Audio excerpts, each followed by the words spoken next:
মুক্তিযোদ্ধা ও শহীদ বীর মুক্তিযোদ্ধাদের পরিবারের সদস্যদের সংবর্ধনা অনুষ্ঠান চলছে। এ বিষয়ে জানাতে কুমিল্লা থেকে যুক্ত হয়েছেন সহকর্মী মাসুদ আলম।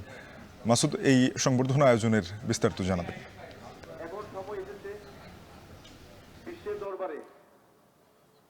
সাফেন, যারা ৭১-এর বীর মুক্তিযোদ্ধা হিসাবে রয়েছেন এবং যারা শহীদ মুক্তিযোদ্ধা রয়েছেন তাদের পরিবারের সদস্য সহ মোট ৭০ জন সদস্যকে আসলে সংবর্ধনা দেওয়া হচ্ছে। এখানে আমি রয়েছি কুমিল্লা জেলা প্রশাসকের বাসভবনে। এখানে সকাল থেকে কিন্তু এই প্রোগ্রামটা আয়োজনের জন্য প্রস্তুতি চলে আসছিল।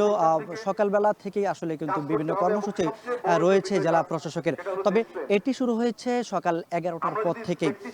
এখানে যারা রয়েছেন, এখানে বেশিরভাগ ব্যক্তি রয়েছেন যারা শহীদ মুক্তিযোদ্ধা, তাদের পরিবারের সদস্য। আমরা দেখেছি যে তাদের পরিবার পরিজন সহ বা নাতি এরকম সদস্যরা কিন্তু এই সংবর্ধনা অনুষ্ঠানে অংশগ্রহণ করেছেন। একই সঙ্গে রয়েছে যারা সম্মুখ যোদ্ধা রয়েছেন বা যারা যুদ্ধকালীন সময়ে কমান্ডার রয়েছেন এবং যারা সরাসরিভাবে যুদ্ধ করেছেন বা বিভিন্নভাবে যুদ্ধ করেছেন, এরকম বেশ কিছু বীর মুক্তিযুদ্ধ রয়েছে। তাদেরকে আসলে জেলা প্রশাসক তাদেরকে সংবর্ধনা দিয়েছেন।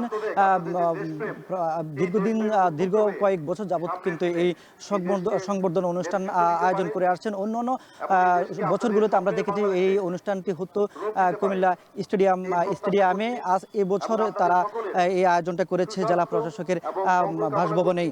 এখানে আসলে মূলত হচ্ছে যে যারা ৭১-এ যারা আসলে শাসক ছিলেন বা শোষণ করতেন, বৈষম্য তৈরি করেছিলেন দেশে, তাদের শাসন শোষণ এবং বৈষম্য থেকে মুক্তির জন্য আসলে বাঙালি জাতির মুক্তির জন্য তারা এই যুদ্ধ করেছিলেন।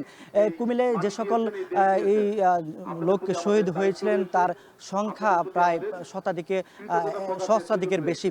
তবে এখন পরিমাণ যে সকল মুক্তিযোদ্ধা বেঁচে আছেন তার সংখ্যা একেবারে কম।